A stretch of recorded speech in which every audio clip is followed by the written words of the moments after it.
अदानी जी परम मित्र है। अब मित्र है या पार्टनर है ये तो जब जांच होगी तब पता चलेगा। लेकिन राहुल जी ने इतना ही पूछा था कि वो 20,000 कोटी रुपए वो जो फॉरेन वाली जो कंपनीज है उनमें कैसे आए, कहां से आए। अब इसका जवाब नहीं देना है। राहुल जी ने 7 फरवरी 2023 को राहुल जी ने अपने भाषण में 2 सवाल पूछे थे। उसके बाद में जो केस स्टे किया गया वो केस को रीओपन किया और उस केस के आधार के ऊपर राहुल जी का लोकसभा का जो मेंबरशिप है उसको डिस्क्वालीफाई किया। क्या पूछा था, अदानी इस पैसे को खुद कमा कर लाया है क्या? तो नहीं, वो इंफ्रास्ट्रक्चर कंपनी चलाते हैं, उनके पास इतने पैसे कहां से आए हैं ये बताने को कोई तैयार नहीं है। कि किसकी सेल कंपनियां हैं और ये सेल कंपनियां हमारे देश में डिफेंस का कोई काम कर रही है क्या, और उन कामों में कोई चाइना का व्यक्ति उनके साथ में है क्या, और यदि ये है तो कोई सवाल क्यों नहीं कर रहा है? और क्यों नहीं करे सवाल? हम इस देश के नागरिक हैं, ये लोकतंत्र को चलाना हमारा भी काम होता है और हम ये सवाल करेंगे, हम डरेंगे नहीं। डराने की कोशिश बहुत बड़े पैमाने पे हो रही है। ये चीनी नागरिक के बारे में कोई बोल नहीं रहा है, कोई बता नहीं रहा है। प्रधानमंत्री जी का अदानी से क्या रिश्ता है? हम आपके हैं कौन, वो आपके हैं कौन? वो आपके हैं कौन ये तो बताना चाहिए ना। ये नहीं बता पा रहा कौन है और क्यों उन्हें इस तरीके से उनको प्रोटेक्ट किया जा रहा है, क्यों राहुल जी को बोला नहीं दिया जा रहा है, क्यों उनके ऊपर गलत इल्जाम लगाए जा रहे हैं। वो यदि कहीं यूनिवर्सिटी में, फॉरेन यूनिवर्सिटी में कोई लेक्चर्स के लिए जाते हैं तो उनके ऊपर अलग इल्जाम लगाए जाते हैं, बेबुनियाद इल्जाम लगाए जाते हैं।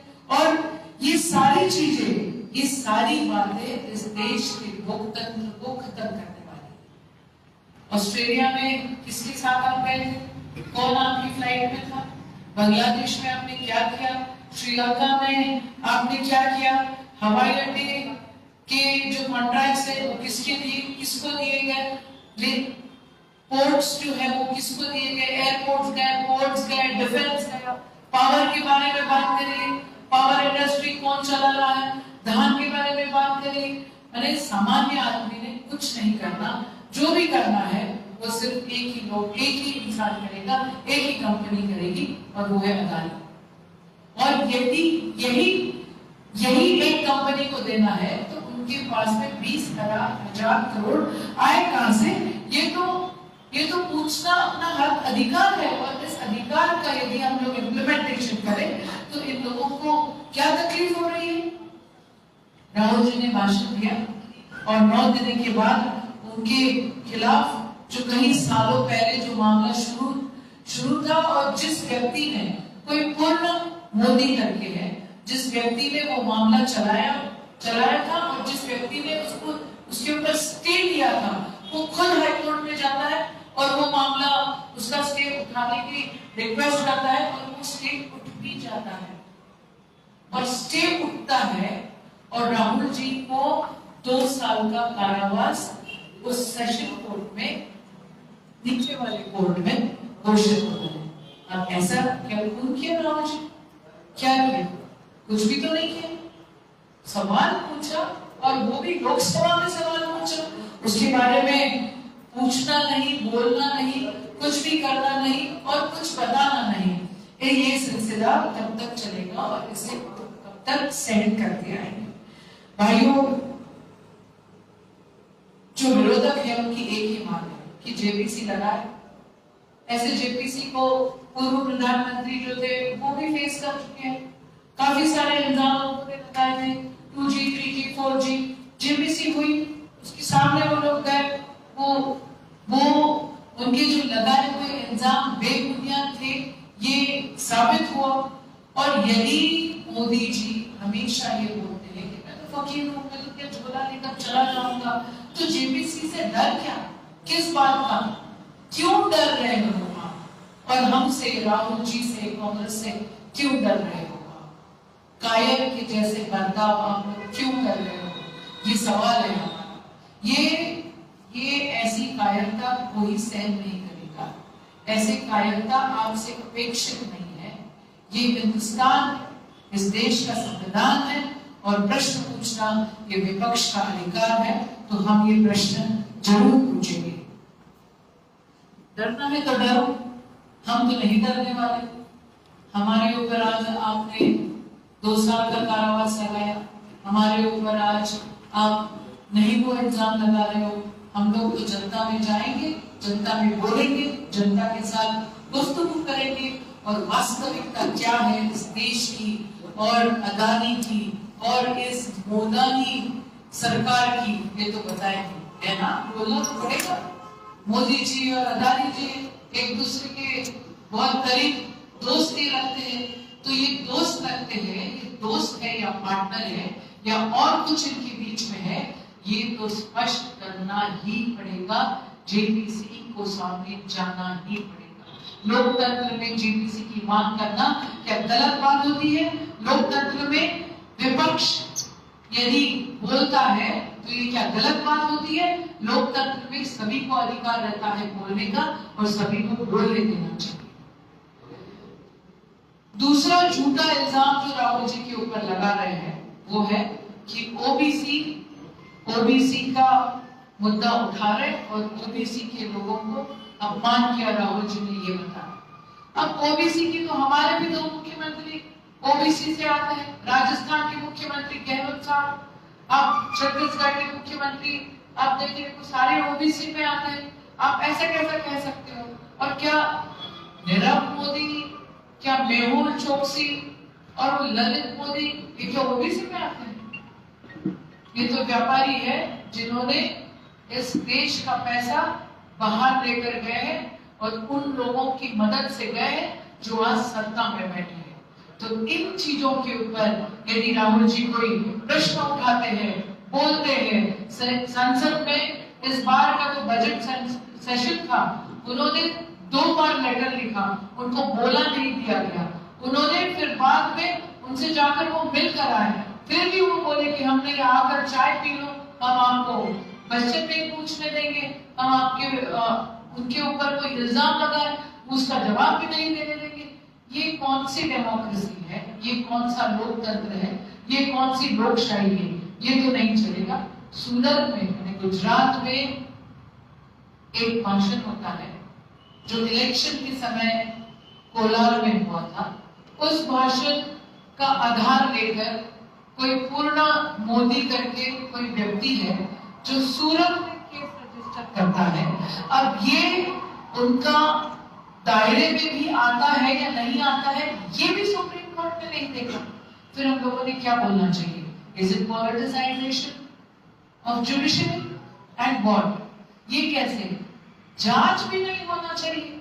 अरे तुम्हारे दायरे में वो विषय आता है या नहीं आता है, ये भी नहीं देखा जाता है। तो ये तो तानाशाही हुई, ये तो हिटलरशाही हुई। और हम इस देश में तानाशाही नहीं लाने देंगे। आप लोगों को हमें कितना भी तकलीफ देनी है, कितना भी भला बुरा हमारे साथ करना है, ज्यादा से ज्यादा क्या करोगे? जेल में डालोगे, जेल में तकलीफ दोगे, ठीक है, हमको डालो जेल में। हम भी बोलते हैं कि ये नीरव मोदी, ये ललित मोदी और ये बाकी वाले जो भी है, ये सारे लोग करप्ट हैं। इन्होंने देश का पैसा बाहर लेकर गए हैं और इस देश के पैसे को बाहर जाने से जो सत्ता में है उन्होंने नहीं रोका है। अरे किस तरीके से राहुल जी के ऊपर एक्शन हुआ, बिजली की तरह, लाइटनिंग इफेक्ट। कोई मेट्रो की कौन सी है वो ट्रेन चलती है उस तरीके से कि अभी हुआ और 24 घंटे की भी नहीं होते हैं तो उनके ऊपर उनकी सदस्यता रद्द की गई। ऐसा इस देश में इसके पहले कभी नहीं हुआ और ऐसा हम लोग सहन भी नहीं करेंगे, क्योंकि हम लोग लोकतंत्र को मानने वाले हैं, हम लोग डेमोक्रेसी को मानने वाले हैं, हम लोग तानाशाही नहीं सुनेंगे। मोदी तेरी तानाशाही हम नहीं सुनेंगे। राहुल जी और कांग्रेस नहीं डरेगी। हम लोग लोगों के बीच में जा रहे हैं, हमारा प्रोग्राम आ चुका है, हम लोग लोगों के बीच में जा रहे हैं, बोल रहे हैं सच क्या है। अरे जो इंसान 4000 किलोमीटर कन्याकुमारी से कश्मीर तक पैदल चलता है, लोगों से अलग अलग स्तर के ऊपर लोगों से मिलता है, जो उनके जो प्रॉब्लम्स है वो समझने की कोशिश करता है, वो सचमुच ऐसी कोई एक कम्युनिटी को या एक समाज को कोई बोल सकता है? अरे इंदिरा जी का नाम पोता है। इंदिरा जी ने, राजीव जी ने इस देश के लिए बलिदान दिया है। आप कुछ भी नहीं समझ सकते? आप क्या समझोगे? आप जिस विचारधारा से आते हैं वो विचारधारा ने इस देश के लिए बलिदान थोड़ी ना दिया है।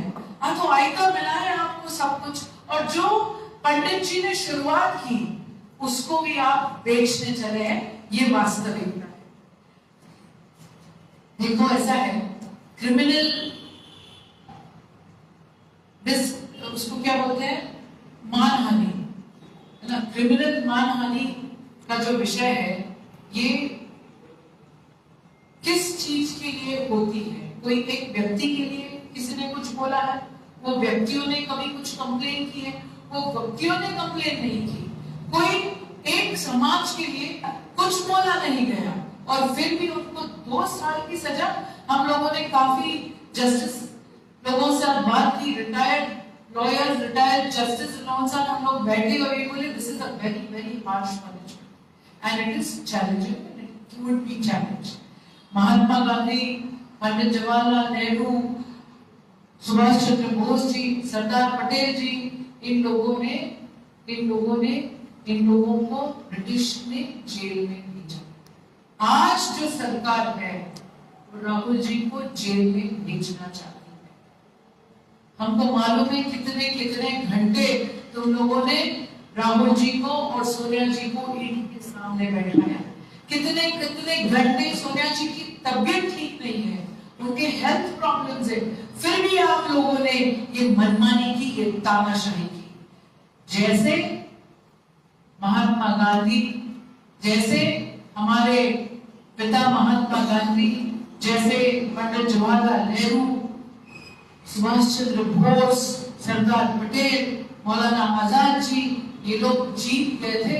आखिर कांग्रेस जीत गई थी और स्वतंत्रता लड़ाई जीती थी, जेल में गए थे, फिर भी हम लोग जीते थे और इस देश को स्वतंत्र हम लोगों ने किया। वैसे ही हम लोग सब राहुल जी के साथ है। आप लोगों को जेल डालना है जेल डालो, आप लोगों को क्या करना है करो। हम डरने वाले नहीं, हम जीतेंगे, हम लोगों के बीच में जाएंगे और हम लोग जीतेंगे। मैं थोड़ा सा क्रोनोलॉजी आपको बताना चाह रही हूँ कि क्या हुआ था। अप्रैल 13, 2019 को राहुल जी का इलेक्शन के दौरान एक भाषण हुआ था कोलार में। अप्रैल 16, 2019 में बीजेपी के विधायक पूर्णेश मोदी ने इनके ऊपर केस सूरत में शिकायत दर्ज की। 7 मार्च 2022 इसके बाद में ये 7 लेट मी कंप्लीट सर। ये जो घटना हुई है सारे लोगों को, हम लोगों को पता है, आप लोगों को I have to complete my job। 7 मार्च 2022 को देखो ऐसा है भाई साहब, बोलना तो पड़ेगा हमको जो वास्तविकता है यहाँ के लोगों को सुनानी तो पड़ेगी। आप नहीं दिखाओगे तो सोशल मीडिया में दिखेगा भाई साहब। हमको मालूम है आपके ऊपर, हमको मालूम है आप लोगों के ऊपर प्रेशर है, हमको मालूम है आप लोगों प्रेशर की सर की बात हमको मालूम है भाई साहब में बैठे हुए भी वही बात बताए। नहीं सही बात है। 7 मार्च 2022 में शिकायत, यहाँ पे शिकायत जो की थी वो गुजरात के जो विधायक है उन्होंने उसके ऊपर का जो रोक लगाने के लिए मांग की गुजरात के हाई कोर्ट में। फरवरी 7, 2023 में राहुल गांधी ने लोकसभा में अडानी जी का भाषण दिया, अडानी जी के ऊपर क्वेश्चन रेज किए और उसके बाद में फरवरी 16 में 2023 में शिकायत फिर से उनके ऊपर की गई और वो जो स्टे लगाया था वो स्टे उठाया गया, फिर वेकेट किया गया। फरवरी 27, 2030 में निचली अदालत में सुनाई जो सुनावनी थी वो फिर से शुरू हुई और मार्च 23 को जो ट्रायल कोर्ट ने राहुल जी को घोषित ठहराया। मार्च 24 को राहुल जी को इन लोगों ने 24 घंटे के अंदर इन लोगों ने राहुल जी को 2 साल का कारावास की घोषणा की। अब आप देखिए 19 में शुरू हुई बात 23 तक आती है, जो कंप्लेंट करता है वही वहां पे फिर स्टे लेता है और वो स्टे लेने वाला वही स्टे उठाता है। क्या शुरू है, क्या खिलवाड़ शुरू है? एक जज को चेंज करने की राह तुम देखते हो, पॉलिटिसाइजेशन ऑफ जुडिशरी करते हो। मैं समझ सकती हूँ पत्रकार भाइयों, आप लोगों के ऊपर भी प्रेशर रहता है और इसलिए आप नहीं चाह रहे कि हम सच्चाई बोलें, लेकिन हम सच्चाई बोलने से नहीं रुकेंगे। ये तानाशाही है और ये तानाशाही सहन नहीं की जाएगी। हम लोग लोगों के बीच में जा रहे हैं। आज करीबन 35 जगह के ऊपर प्रेस कॉन्फ्रेंस हो रहे हैं और बार बार ये बात बोलेंगे कि 19 की जो बात थी वो 23 में उठाई, वही व्यक्ति ने जिसने स्टे लिया उसी व्यक्ति ने उठाया। हमको आप डराने की कोशिश मत करिएगा, हम भी डरा सकते हैं। जो सच्चाई है, इस संविधान को, इस लोकतंत्र को यदि हम लोगों को चलाना होगा, इस देश को यदि एकजुट रखना होगा तो हमें बोलना ही पड़ेगा। जय हिंद।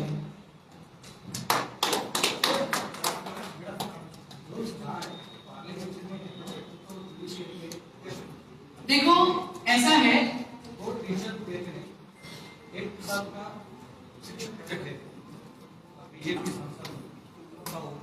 हाँ, जो उत्तर प्रदेश वाला जो सांसद है उनको दोनों तरफ है। पार्लियामेंट में कहाँ बोला दिया जा रहा है और जुडिशरी में नहीं सुनाई दिया जा रहा है। एक तरफ की देखो, right to equality is a fundamental right. मैं कॉन्स्टिट्यूशन की विद्यार्थी रही हूँ, मैंने पॉलिटिकल साइंस किया है। It's a fundamental right, we are equality before law, equal protection of law. एक जज जो रेल रोक करता है उसको 1 साल की सजा, और एक जज जो ये बोलता है कि भैया ये नीरव मोदी और ये ललित मोदी और ये मेहुल चोकसी चोर है, तो गड़बड़ी तो चौकीदार में है शायद से।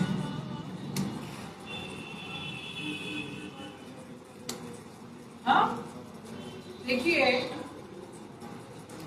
भाई साहब तो हमारे ऊपर गुस्सा हो गए, यही बार यही कह रहे हो भाई साहब, कभी बोलना पड़ेगा, वही बोलना पड़ेगा, क्योंकि ये नीचे तक जाना चाहिए। वही सच्चाई जो है वो बार बार हम बोलेंगे। सच्चाई, अरे कुछ भी बोलते हैं, कोई बोलता है कि दूसरा नथुरा मान लेगा, आपको वो नहीं सुनाई देता? अरे आने दो, उनके डरने वाले हैं क्या? वैसे भी गांधी जी को मारकर भी गांधी जी नहीं है, महात्मा जी अभी भी जिंदा है, और दूसरा नथुराम आपको पैदा करना, तो खैर करिए, देखा जाएगा, इनसे क्या डरना, क्या कर सकते हैं।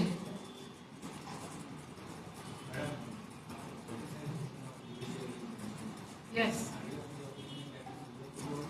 there have been in the history of this country, there have been judges who came out and they took a press conference. I hope you remember that.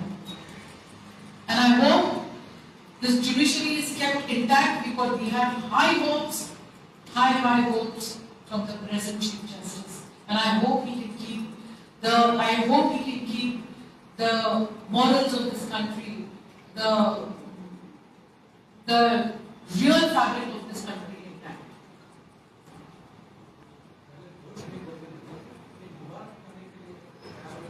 क्या बोला?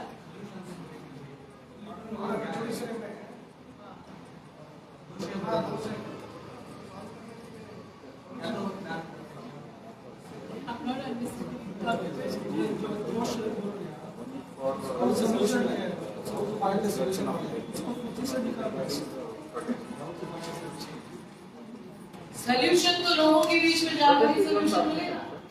आप देखो कर्नाटक में क्या होता है, और कॉन्फिडेंस में इन लोगों को रहने की जरूरत नहीं है जो सत्ता में है, और हम लोगों को भी रहने की जरूरत नहीं है।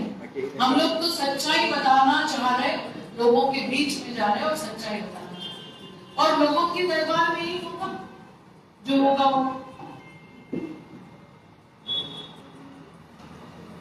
आपको क्या लगता है क्या होगा?